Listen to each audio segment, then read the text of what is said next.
Hey, what's going on, guys? It's Halsey Scheider with the Helicopter Podcast, and I am so excited to be recording a podcast today. In fact, I was just saying out loud to producer Zach and my guest Felix here that we had recorded so many podcasts at the end of 2024 that I've had a little bit of padding, and then I went on this 3-week helicopter adventure, essentially this past 3 weeks, and so I haven't recorded a new podcast in the new year. So this is actually my first time back, so hopefully I don't suck. I'll try not to suck too hard, but usually I feel like I'm pretty good. It's like riding a bike. I'm over 100 episodes by now, so I should be good at this, but you never know. So bear with me. Of course, special thanks to Vertical HeliCASTS, the MHM family, for making the Helicopter Podcast possible. Couldn't do it without you guys.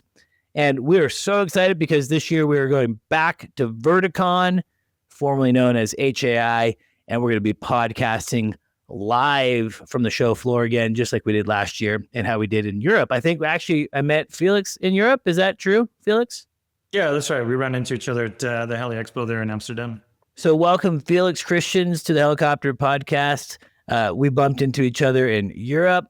You have to forgive me, Felix. I feel like at shows, I get pulled in a lot of different directions, and I get introduced to so many people, but when you emailed me for your follow-up, I remember thinking, okay, yeah, I definitely recall meeting that guy because your job, specifically flying helicopters in Antarctica, is hard to forget. So I'm so excited to talk all about that.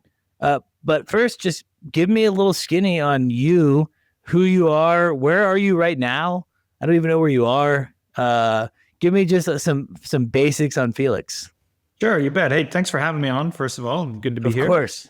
Yeah, and I remember meeting you because I was coming to grab the last copy of Vertical magazine at the entire show on the last day. Nice. And nobody wanted to give it to me until I told them I actually had an article in there.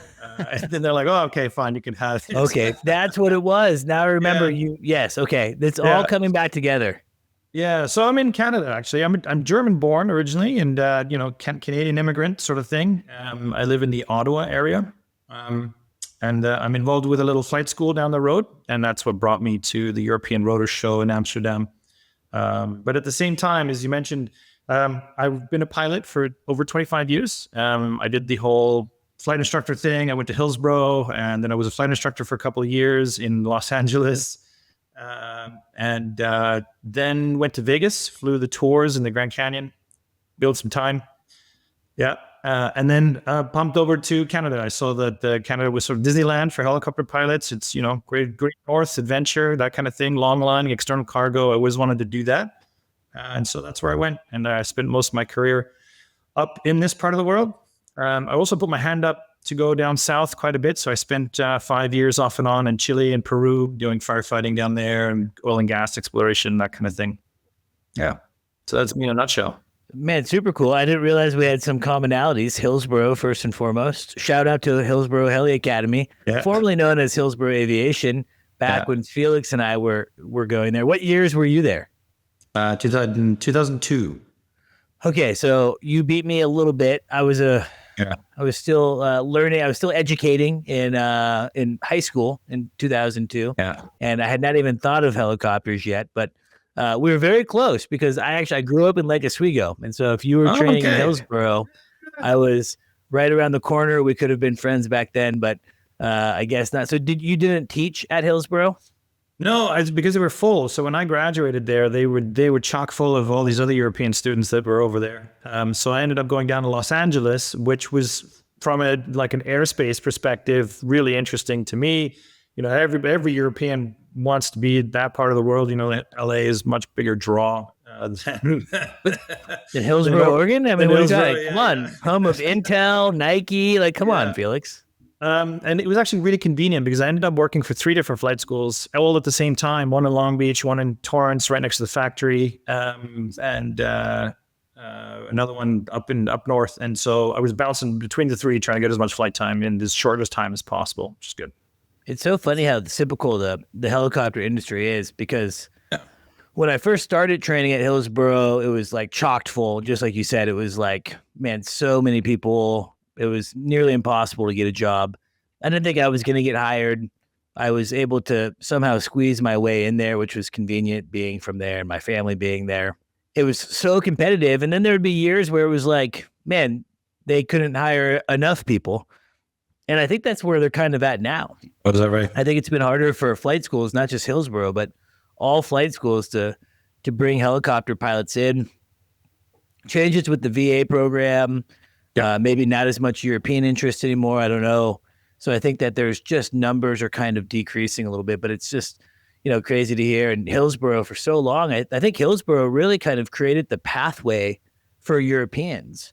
Yes. And been super cool. I've reconnected with Hillsboro through my sponsorship here on the show. And I'm good buddies with Jared and Phil, who is their German representative. And man, they're doing some really cool things. You can be a European student, go to Hillsboro and get your FAA certs and your EASA certification. And I know that this sounds like a billboard for Hillsboro, but I think that's pretty cool to be able to have that program, because I think going back to Europe and doing all the testing and everything can add an additional year or 2. It's just a crazy thing. But you ended up going to Canada, which is interesting. I've always kind of wondered, what is that process like, moving your FAA certificates to Canadian? Well, when I did the transition in 2006, I think it was, it wasn't all that hard. It's easier now. I had to do a couple hours flying with a local flight school just to check me out, make sure I knew what I was talking about. And then you do the written exam, and then you do a practical test, and then Bob's your uncle. I think these days you just file for an equivalency and they issue you a ticket. So I think these days it's just paperwork. It's a little bit easier. Yeah, I was just actually flying in Canada, but it was an N-registered machine. So my FAA certificates covered me. At least I think they do in the research that I did. They do. Before I took that flight, someone's going to call me out on the podcast. Be like, that was illegal. We went from Toronto down to... we flew all over Toronto for a couple of days. Super fun, picking up an EC-130. Unfortunately, weather was just like not quite good. We were hoping to do a photo shoot actually over Niagara Falls, but there's a TFR or a special airspace there. You have to be at least 3,000 feet. Yeah. And the ceiling just kept living at 2,700 feet. So it was like we missed out on Niagara, but got to fly all around. Got to fly in some challenging weather actually between Ontario and Detroit, Michigan, where we cleared customs. There was like this 20-mile wide band of just snow showers, and visibility was decreased. Ceilings were kind of not knowing what they wanted to do. And so definitely challenging getting out of Canada. But once we made it through, we did a ferry all the way down to Reno, and Mother Nature totally complied. We got like the best clear blue, beautiful long ferry flight, just so much fun. But yeah, it's cool to go up to Canada and do some flying there. I've gone up a few times. I've never been to Ottawa actually, so maybe I should put that on the old bucket list. But so pretty easy for you to get your Canadian license, I guess called. Is it easier for Europeans to live in Canada? So Canada has an immigration program that goes by points. Depending on how you arrive in the country, they have like 5 or 6 different visa options for foreigners. The visa option I picked was a skilled workers program, which goes by points. So they give you points for speaking English, a certain amount of education that you have, your career and job experience, and the length of career you have. And so I met the point requirement, went and did an English test, and a year and a half later, I had the permanent residency, which was pretty easy process. It just took a long time, and I came on a student visa, a student work permit visa, and that expired. I had to go back to Berlin. It was just a lot of farting around, which, all it is a stamp. And I think that's everyone's issue with immigration, is that they're so clogged that it just takes time. So, if you have the plan to move to Canada, just be aware that's not going to happen tomorrow. It'll happen in 2 years. Yeah. I mean, even 2 years, though, is even better than some cases. I have friends that are, foreigners, and they married someone here in the States. And it's like year 8 and they're still not citizens. They have permanent residency and they can work and file taxes and pay taxes and things like that. But it's, it's just a long bureaucratic process, which is kind of funny. I think it would be nice if countries could streamline things a little bit, because, I think Canada, in this case, I think Canada benefits, right? Something that I've been talking about on the podcast specifically this past year is the impact that helicopters have to the economy. And no one has yet been able to tell me, like, an industry that somewhere down the line helicopters don't touch. Mm-hmm. So I feel like for the United States and for Canada, having more helicopter pilots to help support the infrastructure that's surrounded by helicopters would probably be a good thing. I mean, look, I had friends, all my buddies at Hillsborough were European. They had to scramble, right? You had 2 options. It was like, get all your time and go home, or find someone that you could marry. And it was like, done in this very condensed time frame. Yep. And I actually had some friends that the United States had qualified their spouses. Like, one was an anesthesiologist, and the U.S. was like, cool, you can stay. And so, like, certain circumstances like that, they get lucky. But I think by and large, I would think flying helicopters, being a helicopter pilot, there should be a different process, because so much of our infrastructure is surrounded. And it sounds like you've been doing kind of utility ops and things like that in Canada. What has been your path since arriving in Canada?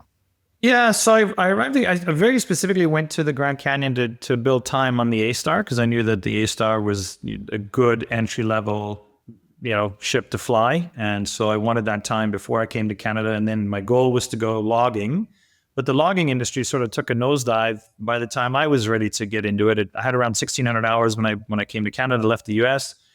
And then it was just all about, which company is going to hire me and put me in the seat and get me straight out to doing that. And I found a company in Alberta that did that. They put me right on fires in the very first year. And that was interesting because it's all kinds of external cargo. And so sometimes you're firefighting, bucketing on the long line. Other days you're delivering propane, gas or equipment and provisions, things like that. So it's any day. Working for forestry is great because there's so many different missions that they put you on, and you really get a very well-rounded experience during the whole thing. So I did a bit of that. So utility work, oil and gas, seismic was really big. I don't know if you guys know side bag picking with the picker.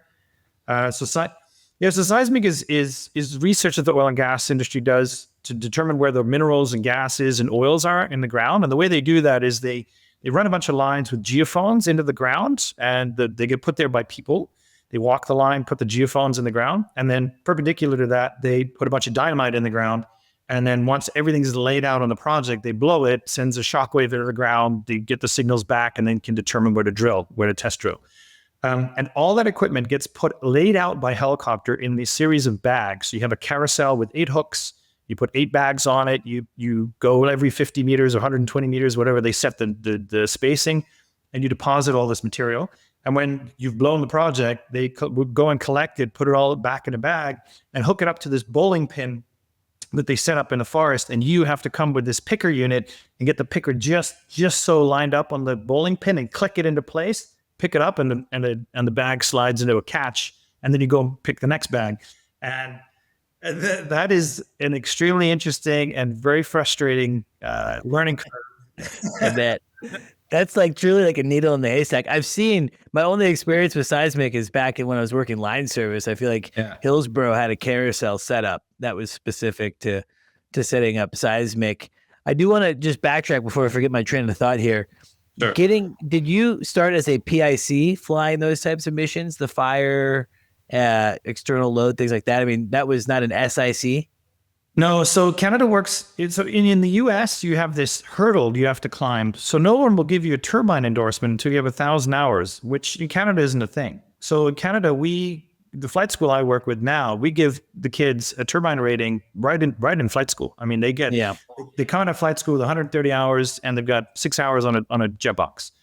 And so the idea is they're ready to work at 250, 350 hours, and they get picked up and they get put on a long ranger to go long lining and do, external cargo stuff. So that's the industry in Canada, that people get moving quickly here compared to the US, where, Yeah, well, we do it weird, right? It's like I've had this on the show before. I've had a couple Canadians on, including the gal from Chinook Helicopters, and we talked about training and specific to Canada versus US. And, it's like the blind leading the blind down here in the United States, 200-hour pilot. And it works out, and I'm glad it's like my path. So I'm okay with that path.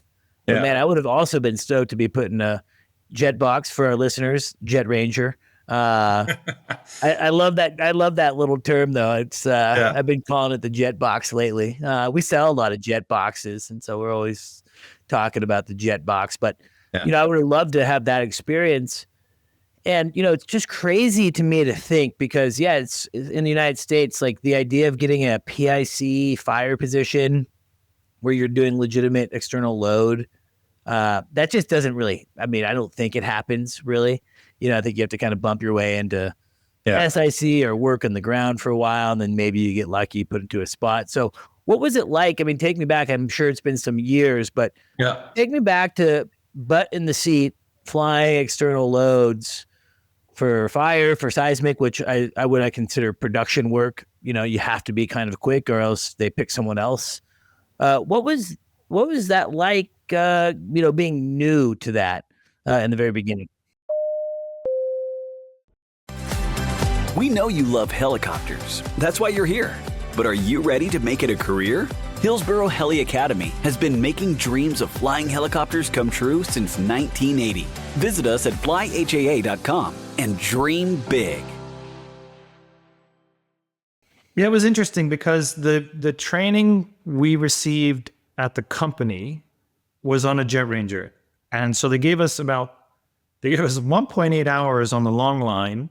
And the guy signed us off and he goes, great, off you go. And so, we went on the first fire contract, and the first thing we had to do was sling propane into a forestry tower. And the forestry towers, you can imagine, usually they're up higher, and there's cables everywhere to support the structure.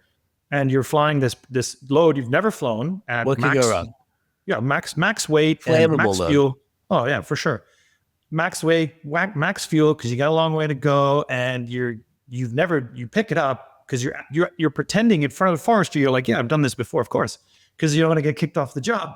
So off you go, and you pooping yourself the whole time on the way there, and then you get to the forestry tower, and of course there's a guy on the floor. He's like, here, put it on the concrete pad where it's supposed to be, and I laid it down like 80, 90 feet from where it was supposed to be, and I shut down. I get out, and the guy goes, what's the matter? And I go, I'm going to help you roll it into place because I'm not putting it on. Let me help you. That's so funny. Exactly. So that was sort of day one. And you very quickly get used to the rhythm and the pace of the place. And every day is different. Every day is a different load. And the choice is really up to you. So the forester will come and say, fly this externally to A and B. And you say, well, you can divide the load and put it internally if you want to. So on days where you're feeling overwhelmed, they have that flexibility as the pilot in command, and they really follow your guidance on that. So they're not super, super strict where they tell you how to fly. They leave it up to you. Yeah, it's super cool. I think it's neat to kind of be thrown to the wolves sometimes. I think in our industry, there's kind of a balance, right? You have to have the proper training, right? But sometimes you can even overtrain. And sometimes I think if you overtrain something, you overthink it. Like for me, I overtrained external load. I remember we did too many external loads, and I was flying with my good buddy Marcus, who's German, like you. He sounds more German than you. And he would yell at me the whole time, and it was like the second he would get out, I would just do better, right? And so I feel like, sometimes less is more, and just going out there and kind of being thrown to the wolves, you kind of have to do it. You have to make it happen. Was his last name Shep? No, it's Marcus Grutke. Okay. Yeah. He's a good buddy. He's an awesome dude. he was just intense. I learned a ton from him flying. I became such a better pilot because of Marcus. I was the assistant chief when he was the chief instructor. He had worked a whole career and then came back to the flight school environment, similar to like how you all would do it up in Canada. And so I got to do a ton of flying with him. He kind of overhauled how we did autos, and he was great. But, he was just like, I mean this in the nicest way, but Germans are very direct in my experience. And he was no exception to that. And so that was kind of weird in the cockpit sometimes, because I'd be like, well, that was mean, and then I realized, well, he's not being mean. He's just telling me how it is. And, I'm a little soft sometimes, Felix. I need to be buttered up a little bit. So, I actually struggled with that German mentality quite a bit in my career, because as you say, we're very direct and we don't mean anything by it, but why waste time sugarcoating things sometimes? And but that doesn't work so well with clients. It's different if you have a colleague or something, you can always iron it out. But with clients, you really get one shot at it. And so I've had to adjust my approach big time here in North America to fit in. Yeah, it's interesting. And I think that's a neat point that you bring up, because I think the globalness of being a helicopter pilot, right? We can fly in the United States. You can end up back in Europe. You can fly in Antarctica. You can go all over. And part of going all over is cultural, right? And understanding the culture of where you're going. And the way that we operate as Americans can actually be super annoying for a lot of people in Europe or in Central South America, right? Like my sales business, like I have to, when I'm working in different cultures, I have to respect how they do business because they don't always appreciate what I consider to be kind of the fast-paced approach of U.S. business. And so, I think it's important if you're a German and you're teaching in the United States and your primary customer, or even if you're not teaching, you're just working around Americans, it can be a little weird for Americans sometimes to have that directness. I don't think it's a bad thing. I love all my German buddies, but it's just different. But man, I learned so much from Marcus, and you get past kind of the thickness of it, and Germany. Actually, I'm going to be in Cologne next November for European Rotors again. Are you going to be going? Yeah, should be there. Super fun. That was a great show. Amsterdam did a great job this year. I liked Amsterdam. Spain, I loved Spain. Spain was so much fun the year before in Madrid. Really enjoyed my time. And then I've never been to Germany. This will be my first go. So I'm excited.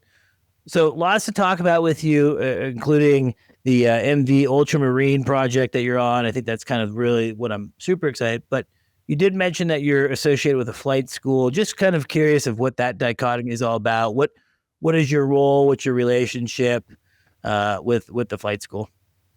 So the flight school is called Select Aviation College, and they're located on the Quebec side, on the French side of Ottawa.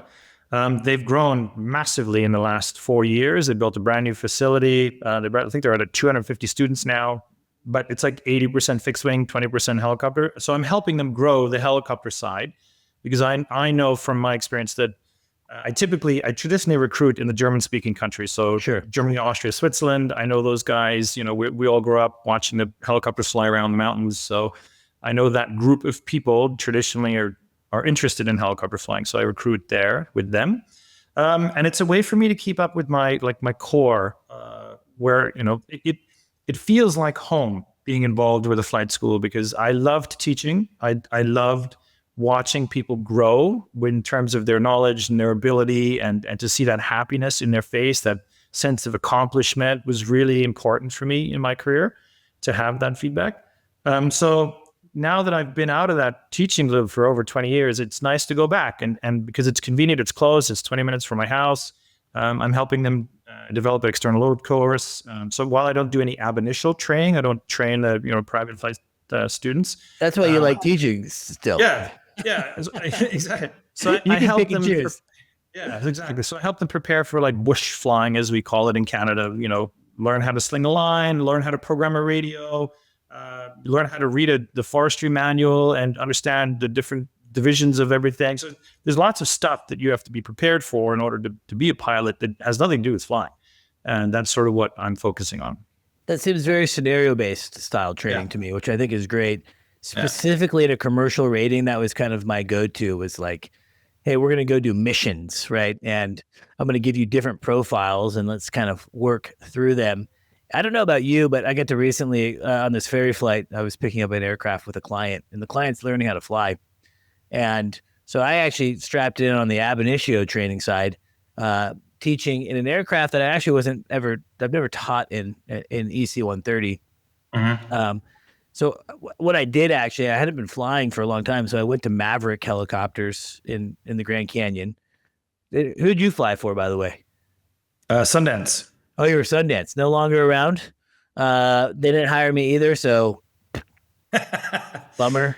I have an off podcast story for you about a job interview at Sundance. It was very perfect. freaking... It was the weirdest thing. I'm happy to talk about it right now. I got like hired by Sundance, and then they just ghosted me. It was like, hey, you're good to go. And then they're like, your class dates will be here. And then like, I never heard from them again. And then like 4 months later, I guess I won't name the individual, but the person emailed me like, oh yeah, sorry, we ended up going a different direction. I'm like, well, that would have been nice to know. But anyway, I digress. I'm not upset about it at all.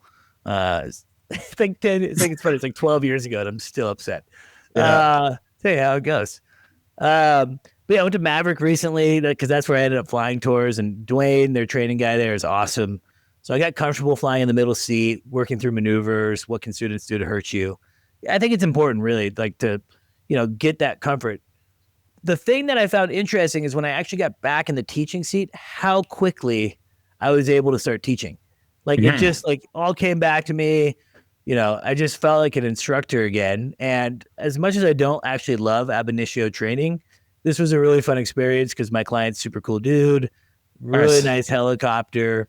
And I actually saw him get better throughout the entire ferry, which is a lot of straight and level, of course, but mixed in with maneuvers and approaches and things like that. And then a whole week we spent at his house actually training. It was super fun to see like the breakthroughs again and see like, oh, wow, like, I actually know how to teach someone how to fly a helicopter. So I think it's neat, especially someone like you. How many hours do you have? Just under 10. Never made it to 10. Oh my gosh. So you're almost an expert, by the way. Okay. That's what they say, right? If you have 10,000 hours in something, you're an expert. So you have a ton of time. So think about how lucky it is for these students to be able to absorb any tidbit from a guy that has nearly 10,000 hours of, Canadian bush flying utility experience. I mean, to me, what a cool thing. Really lucky on the college part that they were able to snag you. What kind of aircraft are these students training in? They've trained on 44s. Nice. Love the Robinson product. I was actually just at Robinson last week. Man, Robinson is doing some crazy. I don't know if you have been keeping up on everything Robinson, but they have a new CEO, David. They're unveiling a new aircraft, clean sheet design. Yep. This at Verticon, at this year's very first Verticon. No kidding. And so very exciting stuff coming out from Robinson. And the 44 has been such a great training platform. Are you guys also doing external load from the 44, or is that when they do their jet box? So the philosophy at the flight school is that we don't train on the 22 like Hillsborough because we want the kids to have the experience in the aircraft. Whatever leg up we can give them, we want to give them. So they train on the 44 because they can get a job in a 44 right away. And we give them a turbine rating because then the future employer doesn't have to pay 10 grand to get them, transitioned. And we give them long line training because you're gonna need that. And so that's the philosophy is like get them, train them, and get them out the door, get them working. Yeah, no, it's awesome. What a cool course. Now, when you're recruiting over in Europe, what's the play? Is it the fact, hey, come to Canada, learn how to fly, and then work and live in Canada? Is it go back to Europe? Like, what's your sales pitch? So we have two options for people who want to learn to fly here, and one of the big advantages Canada has over everyone else right now is the exchange rate. Much to my I complain about it all the time because when I go on vacation, I'm having to pay euros and dollars everywhere I go, and I don't make them. But for anyone coming here from the U.S. or from abroad, it usually has a great exchange rate. So they're already saving 40% at the border on the course alone. And so the other benefit is that unlike the U.S. where you have your F1 visa or J1, I think J1's done as F1 only now. I think it's all F1, yeah. Yeah. So here you get a 2-year student permit, and then you get a 3-year work permit. And after those 5 years, those count towards your residency. So after those 5 years, you qualify for residency. You can stay and enjoy your career. Now, there's been a bit of back and forth with the Canadian government Xing a lot of these schooling programs that lead to immigration because some people have been abusing it. But we're going to be certified here this summer as a ATO. So that takes us to another federal level where so we can still offer that to students. And it's called Select Aviation. Select Aviation College. Yeah. And it's like a legitimate college? Yeah, so that's one of the other things. It's recognized as a collegiate institution in Quebec, which means if you graduate and decide not to become a pilot, your 2 years count towards collegiate studies, so you can go on to university, whatever you want to do. But it comes with a couple of extra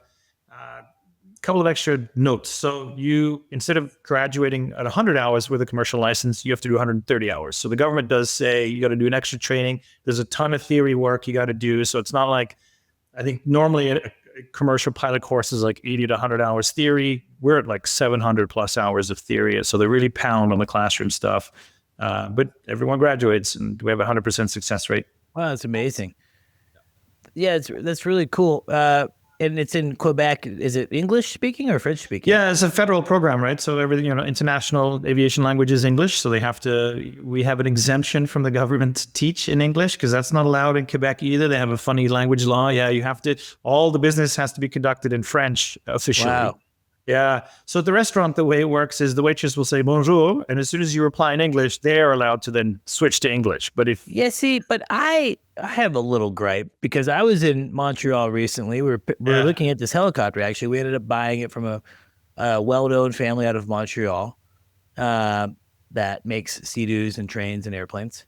Yeah. And beautiful area, such an epic, cool experience. We're somewhere on a big lake in Montreal. And of course, everyone's speaking French. That's their first language. Totally respect that. But then I would go to restaurants and clearly not speak French. And man, I don't know if it was just because I was in smaller towns, but like nobody was speaking English, which again, I know I'm a jerk for thinking that everyone should speak English, but I was like really surprised actually. I felt like in Amsterdam, it was like how you said, and they would come in Dutch, but boom, the second they heard English, it was like perfect English. Is English pretty well recognized in the border towns are different. Like Montreal is a border town. The Gatineau, the area where we are, is a border town. So most people, 50% minimum, will speak English. But there's a certain pocket of Quebecois French they're separatists, essentially. And they, even if they speak English, they will choose not to because, you're here now, so you might as well learn to speak French. And that's their right. And I've learned French now, and that's fine by me. And we make do, we get by. But yeah, you will meet people who don't want to speak English to you for sure. Yeah, it was definitely like I felt like I had a harder time getting around, even in Montreal proper, compared to Spain was pretty hard actually. Very Spanish speaking, of course. Yeah. Amsterdam to me, it was like I felt like their English was better than mine. Right.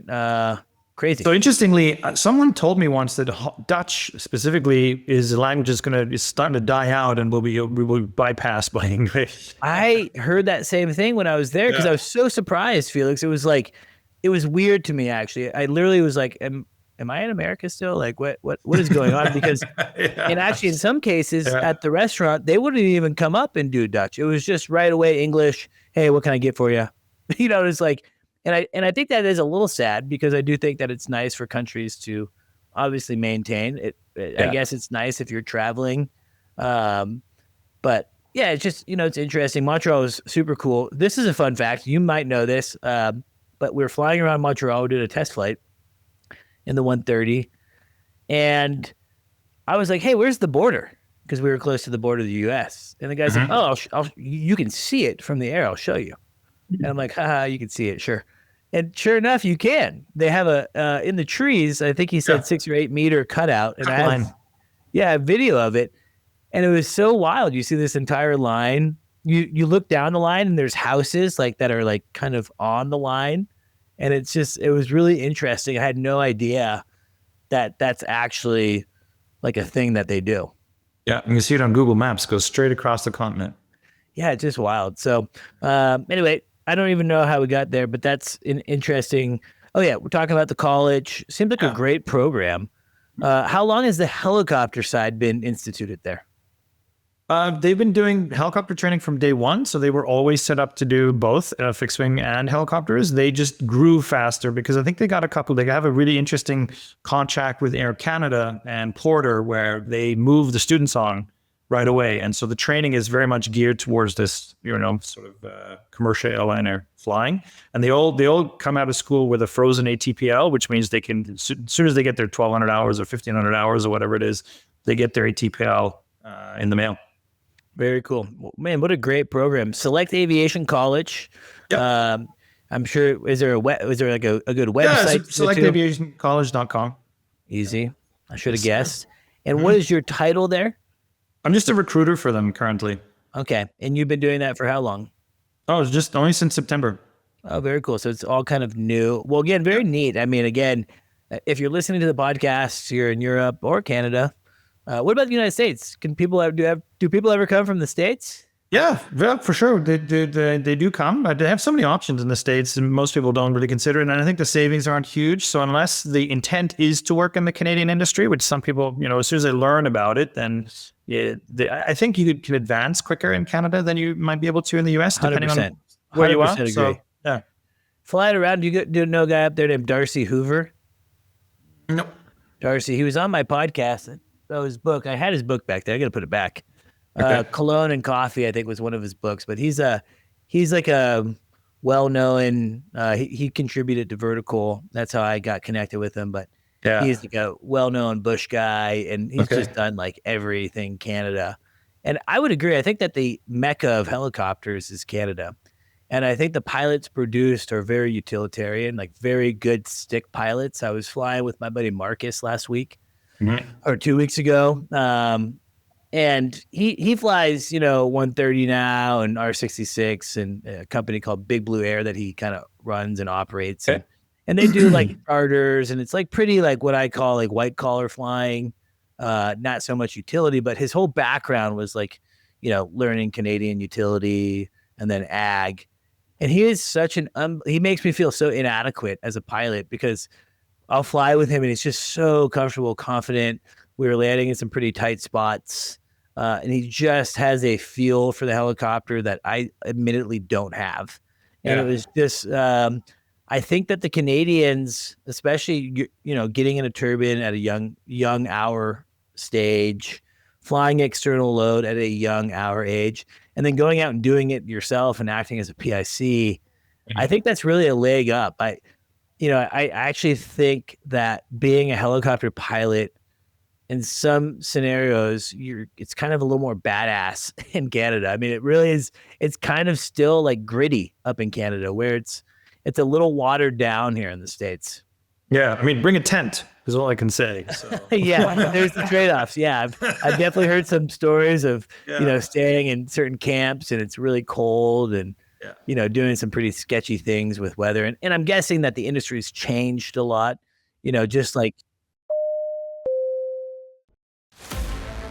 Verticon. Experience the ultimate thrill at Verticon, the show that features more helicopters than any. Cutting-edge technology, hundreds of companies, and international industry leaders come to the world's largest vertical aviation show. Register today at verticon.org.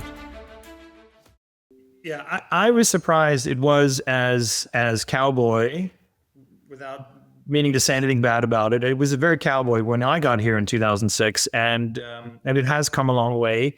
But the fact of the matter is that the Canadian aviation industry is very much driven by who's paying the bill, and you will find a lot of old metal flying here. The 212 still like 205, 212 still your standard aircraft for most operations that mean anything.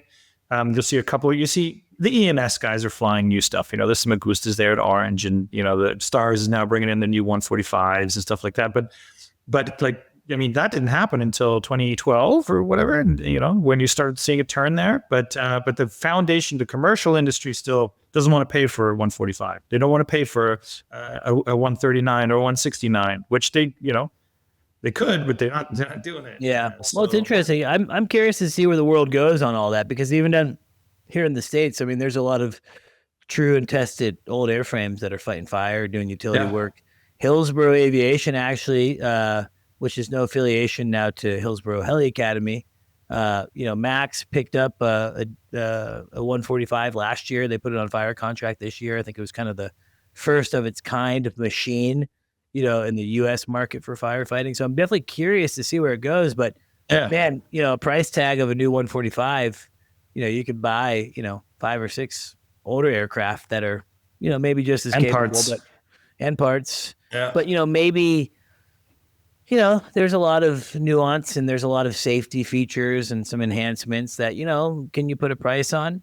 I bet you could, actually. I think that at some point, the economics have to draw out too. But it's just interesting. I think Canada is a very neat place for helicopters. And it's just we're neighbors, but in so many different ways, we're so different. And helicopters is one of them. We just do things differently. Yeah. I want to keep chatting. I made a mistake. I drank already 2 sodas. And so I've never had to do this, but I'm going to have to pause real fast. Okay. All right. Thanks to our sponsors for making the show possible and for allowing me a pee break. For being a helicopter pilot, I have a kind of a small bladder, I feel like. I noticed that on my long ferry recently. Like, I had to be very careful with how much I was willing to drink on the flight, because it was, even though we were doing 2-hour stops, I was starting to kind of feel my back teeth floating. And so I'm like, okay, I need to cut out on the water a little bit. So one of the exciting things and kind of a neat thing that you're doing, it's always funny. I always have this idea of what I'm going to talk about on a podcast, and then I get caught up learning about my guests and all the cool things you guys are doing. And then before you know it, it's like, oh, we have 20 minutes left. So I want to fill that time by talking about Antarctica and the MV Ultramarine project that you're part of. I guess I saw the video that you sent. That's a cool video. I see your talking points here, but I don't actually fully understand. This is like a cruise for like paying passengers. Like, this isn't like scientific research or anything like that. Correct. It is indeed. So MV Ultramarine is a fairly unique concept in the sense that before 2020, nothing like this really existed. And the idea is it's like a mini cruise ship or a giga yacht, whichever one you want to look at it as, but it's for paying customers, and it takes about 200 guests, which puts it in a very unique category as far as the maritime sector goes. And I was actually trying to sell aircraft. I was brokering at the time, and I came across a job posting for this company called Quark Expeditions, who are headquartered in Toronto. I'd never heard of the company, but they were looking for a helicopter manager for this new role that they had. And I thought, well, it sounds like they want to buy some aircraft. So I called them up, cold called them. Do you want to buy some aircraft? And they go, no, we're not there yet, but who are you and what do you do? And so we got talking, and they brought me in for an interview. And long story short, I got this job to help them understand how to run helicopter operations and what we can actually accomplish with the aircraft. And so their concept was build a boat, go to Antarctica or the Arctic, right? Polar regions is their specialty. And once we get there, we want to fly our 199 guests around and let them experience, the environment. And so they came up with, like, of course, heli skiing, which I told them was an idiot idea, and we didn't do that. But lots of other things like heli-assisted mountain biking, alpine lake kayaking, and all kinds of hiking and guided tours and things like that. Culinary experiences, overnight camping, everything accessible by helicopter in regions that people already go to. But in Antarctica, for example, people explore the coastlines with Zodiacs, and that's it. But with the help of the aircraft, we obviously can go into the interior a little bit and see places and things that no one's ever seen before from a perspective that people don't get to see things from usually, right? So these are like once in a lifetime trips. And even though they cost a lot of money, I mean, the experience is phenomenal for these passengers. So it's been an amazing program to be a part of, raising it from zero to fully operational. And we had to navigate quite a few challenges, as I'm sure we'll get into here at some point. Well, yeah, I'm excited to talk about that just from a curiosity standpoint. Also, shameless plug, but I feel like this would be great in-person content sometimes. We should do a vlog. I should come out and experience this firsthand, because that's one of the things that we're doing with MHM is is creating these experiences and day in the life. So, I'm going to throw my ticket in there for Antarctica for sure. That would be incredible. I'm sure it's an incredible place. So, I mean, I guess these people get on this giga yacht, the little mini yacht. I saw it looks like a big yacht to me. Like when I look at it on the video, it seems pretty big, the 2 helicopter pads. What is like the duration of cruise? How long does it take to get to Antarctica? How long are you staying? Is it dangerous? I'm just so fascinated about that part of it.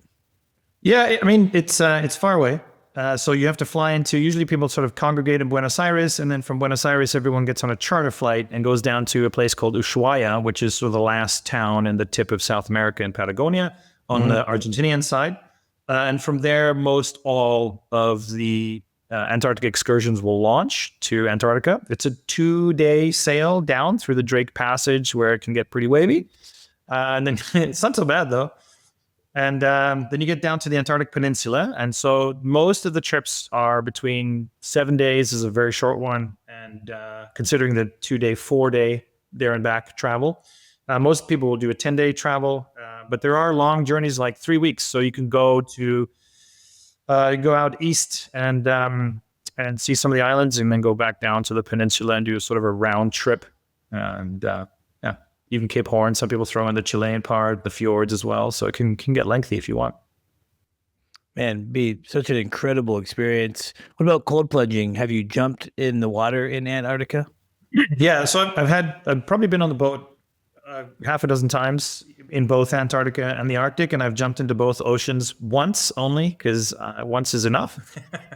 And I can tell you that even though there's only about a 2 or 3 degree difference between the Arctic and Antarctic waters, the Antarctic feels a lot colder, and it was a true shock to your system. It takes your breath away, and so if you're into that sort of thing, then you can do that. I've been cold plunging since May, and I try to do it daily.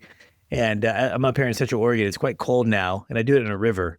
And I've been having to walk through ice to get to my spot, and it's like 12 degrees Fahrenheit outside. And I do it in the morning, and I can't help but think, like, why am I doing this? Like, I've seen zero benefits, honestly. I've been doing it so much, zero benefits. I still get sick. My allergies are the same. I'm still fat. All these things, nothing's changed. But yet I'm still doing it every day because I told myself I would, do it as much as I could for a year. But man, it's getting brutally cold. And I had some friends actually that took an Antarctica cruise, and they jumped in. And so very neat. So helicopter operations from a yacht of any sort is very unique.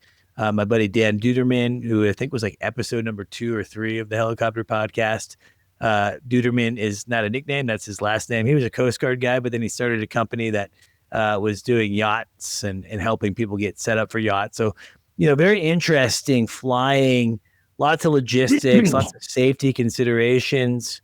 Tell me about the operation itself. Just 2 helicopters, double the complexity on this yacht. What does that look like?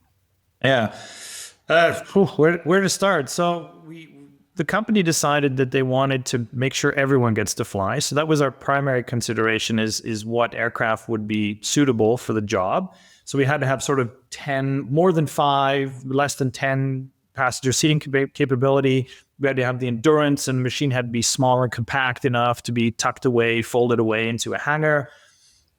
We had to meet certain maritime requirements. The helidecks had to be certifiable for us to use them commercially, because this is a big thing actually in the ship industry. Whether it's a yacht or a vessel, a commercial vessel, there's different categories under which these ships get approved to operate. And while super yachts have sort of they speak to what you need to do in order to operate helicopters at sea, the large commercial vessels that are over 36 passengers, they don't even look at that, because it's not an industry that was ever conceived as possible. No one ever thought to put a commercial tourism aviation project onto a yacht that big.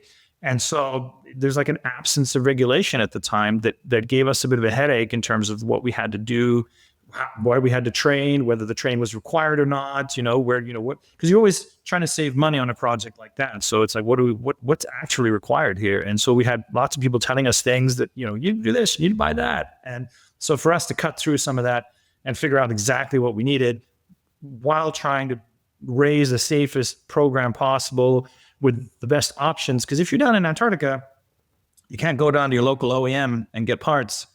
And so you really have to do maintenance ahead of time, for example, to make sure that you can stay the season down there, because you don't want to get stuck with maintenance. You can't do maintenance, right? You're certified as a line station for some maintenance, but you can't do heavy maintenance down there. You can't change an engine. You could maybe if you really had to. And that's the other thing. Like, do you shut down in Antarctica on the ice or not? Like, what risk are you willing to take if you can't get her started again, right? So that's, how do you get people off the ice? Can you get 50 people off the ice if the weather changes in a half hour?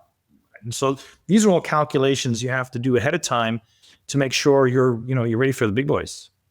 It sounds very intense, actually. I mean, just like the idea of what happens if you take 50 people out, and then I'm guessing the weather changes very fast. I'm guessing you can't have 50 people stay the night on the ice.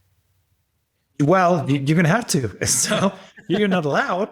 And you're definitely not allowed to. There is one area in Antarctica where you can camp overnight, but it's very regulated. You're not even allowed to go to the bathroom, technically. Things, you can't have any food, right? And there was one voyage that went down there, did a big music DJ festival. That was super unapproved, and they got in big trouble for that one. So it's like environmentally is very controlled area to play in.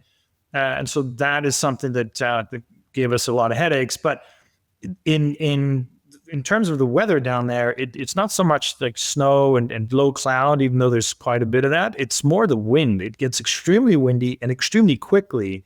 Like the wind, we got caught one day with the wind was like a normal day, it was like 15 to 20 knots. And we left the aircraft out on deck, tied down and everything. Next thing you know, the wind's gusting 65, 70, and everyone's scrambling to get the aircraft back in the hangar. And of course, that involves folding the blades, and like you put people on ladders in that kind of wind. And then, so it was dicey. And so you really got to watch that. And so you have to come up with protocols, like what are we willing to accept and when do we shut the operation down? And often what happens is you end up shutting the operation down and there's 2 hours of good weather. And the people who paid 25 grand are going, why are we shut down? The weather's great. It's sunny. And you have to then explain that to them and go, because we can't get you all off the ice in the hour and a half that we have left. And so people are angry because they're looking at beautiful sunshine, and you're like, I'm sorry, we're not doing it. But then 3.5 hours later, the doors are banging like this. Yeah. They go, and then okay, they get it. Then they're happy. Or they're probably still not happy. Yeah. In fact, I was trying to see, I was like, man, I feel like I saw a video on your Instagram. Gingerbread Pilot is your handle. Yeah. I saw a video of it being really windy, and, the 145 tail, like the 130 is so big, and that thing, we had times in Vegas actually where it gets so windy that the helicopters would get pushed actually, which is, crazy to think. Yeah. What is it like landing on the yacht itself? I mean, that also seems to be complex. Yeah, so I never did any of the flying myself. I just ran the program. So it was up to me to choose who to put in as pilots. And we work with a company called Starspeed. They're out of the UK. And they typically provide pilots for all kinds of yacht-based missions, and that's sort of their bread and butter. So they specialize in yacht operations. And so those guys come with a certain pedigree in order to be very well-versed at landing on yachts in all kinds of conditions. And these guys are excellent to work with. Not only good pilots like that, that's beside the point, but they're excellent company to work with. Highly, highly recommend those guys. Super good people. The other part of that is, not only do you have to understand how to fly in that sort of those conditions and land on yachts and ships and some of the complexities involved there with the moving deck and timing and things like that, but you're selling an experience. So these guys had to be good pilots. They had to be good socially. They had to, they had to be nice to look at. You know what I mean? So it was a special kind of person. It takes a special kind of person to be in that environment. And they also have to tolerate it, which was another thing. Because if you've worked in the canyon, you know what it's like to sell an experience. You have to sell it every day, and you have to be in a good mood, and you have to act like their questions are unique. And so you're constantly giving. You're constantly having to I don't, pander is the wrong word, but you have to be engaging, right, with these people because they want it's that. Like you're acting. It's a show. Yeah. And it is in a sense, right? You have to Yeah. be genuine about it. for me, actually, it was the reason I left Maverick because I liked the people, I liked the job. I was having a hard time maintaining my patience and my smile, smile. because I had a hard time acting like I didn't hate the questions that you just asked because I've been asked that stupid question a million times. But it's like, to me, it's their first time. But it's just one of my character flaws, especially as a younger person, was like my lack of patience. And so I didn't want that to be an issue. I didn't want to lose my job at Maverick because I was being a jerk. But that is, it's an interesting concept, right? Because you have to put a smile on, right? Last week, I was helping my client. He's building 135 with the new helicopter we just brought down. He's giving some demo flights to some people. I had a really busy day. I was, in my helicopter mindset. I didn't really want to do stuff for him. I wasn't contracted to do so. And he's like, "Hey, can you take these people flying?" And I'm like, ugh, I'm thinking, but then I had to I was like, all right, well, this is important to him. These guys have to have a good time. So I had to put that face on, right? Like, okay, hey, look, guys, excited. Can't wait. So excited to be in the helicopter right now. It's super windy around Tahoe and super uncomfortable. Great. Yeah. So you put that face on again. It just reminded me of Maverick. Some of the stuff I didn't actually understand in your email, so I'm just going to ask it. This is just a bullet point from some of the talking points that you say plagued the ship tourism sector. Immersion suits, issue. Cabotage. Yeah. And then lack of training and appreciation for aviation. That part I get. That kind of makes sense. But what is the immersion suits are the suits that you wear for cold water? Thank you to our sponsor, Robinson Helicopter Company, the choice for unrivaled safety and reliability so you can accomplish any mission with confidence. For more than half a century, Robinson has been at the forefront of the helicopter industry. From the R-22 to the R-66 turbine, Robinson makes helicopters accessible so more people can accomplish more missions. Climb higher. For additional information, visit www.robinsonheli.com. So look, this is one of the big challenges in this industry because no one ever thought to develop regulations around helicopter tourism industry on a boat.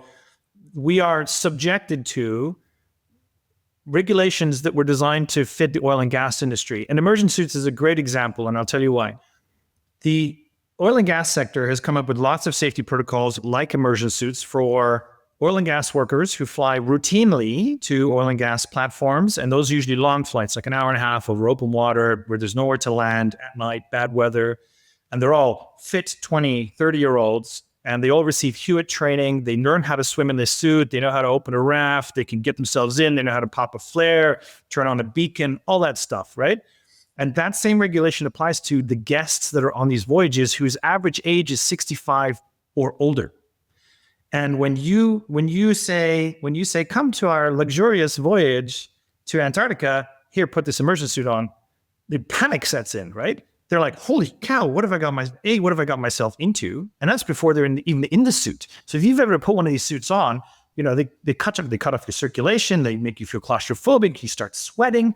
Like, these people are more likely to die of heat exhaustion and a heart attack due from stress waiting for a helicopter ride than they are to be in a ditching scenario where the aircraft turns over, it's black, they've banged their head, they're in panic, and they can't get out of it. It's like a death sentence. They can't get out of that aircraft, not a chance. They have no training, they're too old, and when they swim and try to swim out of the aircraft, all the air goes up into the feet of that suit, and they end up hanging upside down on the surface of the water if they manage to get out of the aircraft. So to me, we took on a little bit of a battle with the UK regulators to say, this is ridiculous. Like this, you're not saving any lives doing this. In fact, you're endangering lives and you're ruining the customer experience. Which they didn't want to hear about the customer experience, which I understand. It was a big thing for our industry. But it's a good example because it means that the industry is not evolving with the times, right? So what we need to look at is lifetime exposure of the guests. Like, they only come once in their life. They're not oil rig workers. They don't fly once a week, right? So lifetime exposure of the guest, the health implications of putting people in the suit. And it's like, I'm just joking a little bit, but it is serious. Like, if you watch people get into these suits, the 72-year-old lady is in complete panic. And they put their hands up and they go, I don't want to go. I don't want to go flying anymore. Flying itself for some people is Yeah, that's enough. That's enough. And so now you're putting them in a suit. It's just not good. And I think the industry really needs to look at it again. Our flight time over water. We analyzed the data from every season, and so our over water flight time was something like 45 seconds. And until we're over land doing sightseeing or we're landing, and so the exposure and the risk is very, very low compared to the oil and gas sector. I think it needs to be reevaluated, and I think we need to take a serious look at the industry as a whole as it evolves, because there's lots of other things that come to play. Cabotage, if we have enough time, we touch on it real quick. We have no true backboard. Okay. So cabotage is interesting because cabotage, for those of you who are not familiar with cabotage, it just basically means that if you're a foreign registered aircraft, like you were an N-registered aircraft the other day in Canada, if you were to land in Canada, you cannot offer a commercial flight. You cannot accept paying customers in Canada with an American registered aircraft and do inland flights. Not allowed. Okay. You could fly to Canada, drop people off, and pick people up in Canada and bring them back to the United States. That's fine. But you can't do national flights within Canada as a foreign registered aircraft. That's cabotage. Okay. The problem we have as aircraft that are based on a boat is that no matter where we go, we are under cabotage regulations. But the difference is we're bringing our own guests with us. So it's not like we're offering flights to paying passengers in that country. We bring our own passengers. And the other interesting thing is if you look at the maritime regulation, the vessel is considered a foreign. It has its foreign identity. So it's treated as a foreign entity, right? But on the aviation level, it's considered a national flight because it originates within the domestic airspace. So you have these two industries that look at the same problem in a completely different light. They can't agree. And so because they can't agree and there's no checkbox in a government form for this, you're just not allowed to do it. The problem with it is the industry, again, like I said earlier, is just growing and the regulations are not evolving. And it would be really nice to see, I would love to go to ICAO in Montreal and write a white paper on this and say, commercial helicopter regulations on tourism yachts like this deserve their own regulation that should be looked at because of things like immersion suits, cabotage. We can come up with an equivalent level of safety protocol that everyone abides by. And then you can issue flight permits to these vessels to allow people to experience the world the way they should and fly around freely. And you're not taking money away from local operators because, like I said, you're bringing your own customers with you. Mm-hmm. What's the big deal? Yeah, it's interesting. So what have you guys done to mitigate that right now with the immersion suits and the cabotage? So the immersion suit thing went back and forth between the UK CAA and ourselves for about 2 years. And the black and white of it was that they did not want to deviate from the existing language and the regulation. Fine, understand that. But they were a bit forthcoming. So we're allowed to wear a dry suit because that's not an approved aviation suit. Like the approved aviation suits are awful. They're like thick neoprene usually, they've got the hood on, the whole thing. That's definitely not good. But they did allow us to use dry suits because the dry suit, as well as the approved aviation immersion suit, do two very important things. Well, one very important thing, and that is they prevent cold shock. And cold shock is a condition where when you fall into cold water, as you know, your initial response is to gasp. And in that initial gasp, you tend to swallow a lot of water. And most people drown from that because they're in a panic. They can't control themselves. They can't eject the water that they swallowed properly because they're struggling to swim or whatever. So cold shock was the problem. And a normal dry suit, like a kayaking dry suit, which is nice and light and flexible, still prevents cold shock in the eyes of the regulators. And so we were able to use those, which are much more comfortable, but they're still not great. Like even when I wear them, and I'm used to wearing those kinds of suits from scuba diving and aviation, they still cut off the circulation to my hand because everyone's a different size, right? So some wrists too thick, some wrists too thin. So you really have to, it's just not a great experience. And I think the regulators need to start looking at these things because right now the industry is struggling to make it work. Yeah, it's kind of the common denominator with a lot of regulatory rules, right? It's like there's a lot of bureaucracy that doesn't quite make sense, right? Old rules that don't really apply to new industries. it's not really a shoe fits, but then it's hard for the regulators because nobody wants to work for the regulators, so they don't really have the manpower, right? I mean, it's the truth, right? If I'm qualified to say be in certification at a regulator, I'm probably qualified to be at certification level at an OEM that pays well and has good benefits and can help my resume, right? So I think that there's a lot of manpower issues, and so I get just the bureaucracy, and I can only imagine the complexity of, operating in international waters and doing weird. It's just like I can see that being very difficult. So difficult that it seems like through this that you've learned so much that now you're actually consulting on this as a business. Tell me about that. Tell me, I guess, the purpose of having two consultant agencies that you're working for or with. What is that all about? Yeah, so exactly. So I finished with the Ultramarine project. I was only supposed to be involved for 2 years, but then COVID came, everyone got delayed, and it was actually more complex than the company had originally thought. So I ended up being there for almost 5 years. Wow. And we learned so much, and I'm very passionate about it. As you can tell, sometimes I end up talking too fast. It's one of my gripes about myself. But it's great. You're good. You're a good podcast guest because you talk. Yes. You're knowledgeable. This is perfect for me. Yeah, good. So yeah, exactly. So I've come away with so much knowledge about the regulation. I really had to dive deep because we had some consultants that were great that we had to part ways with. They were just not helpful and flexible. And this industry really needs flexibility because we're stuck in this gray zone where nobody wants to deal with you. And so you really need to understand what the bottom line is.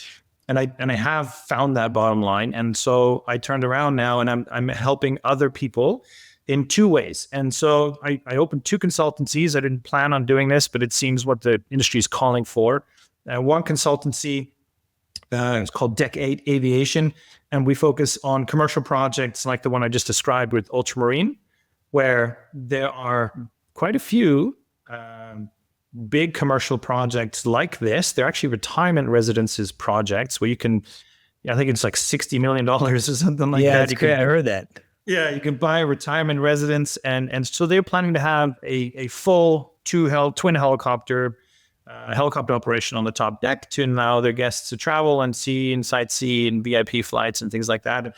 And those companies will need a lot of help to build a proper aviation setup. And so this is where I built this other consultancy, which focuses more on the private yachting sector, because both the commercial industry and the private industry suffer from the same approach. And the approach traditionally has been helicopter's a toy, like a jet ski and a submarine or a water scooter or diving equipment or whatever. So they buy all these assets to stick on their yachts so it looks cool, and so they have the option.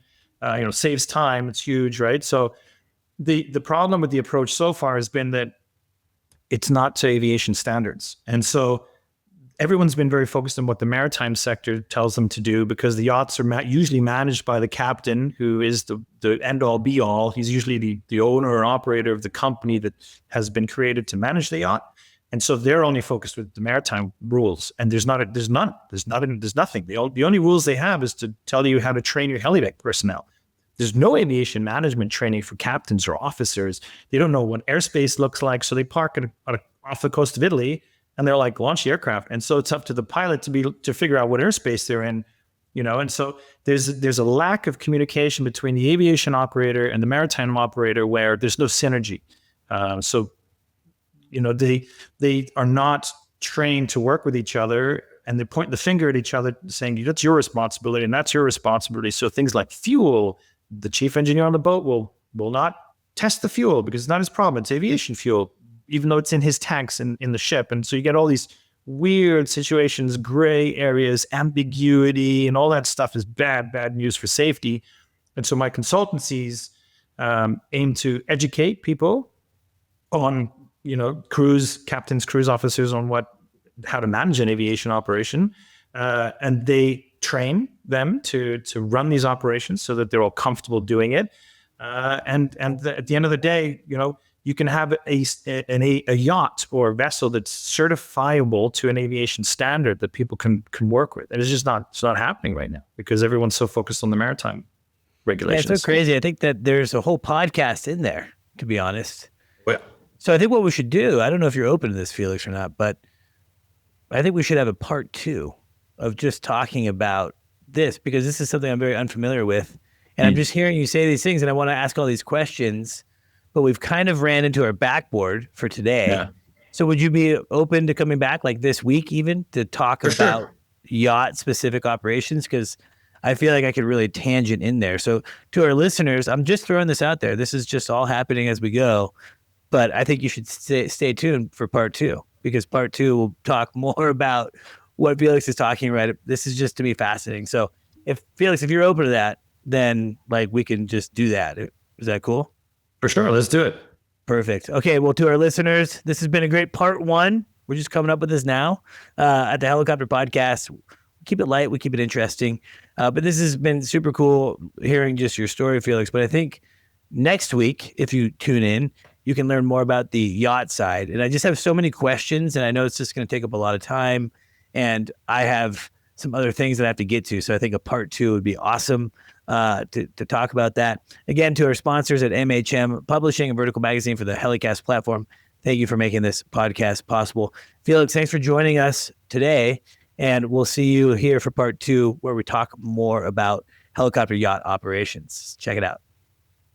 Thanks for having me, Halsey. We know you love helicopters. That's why you're here.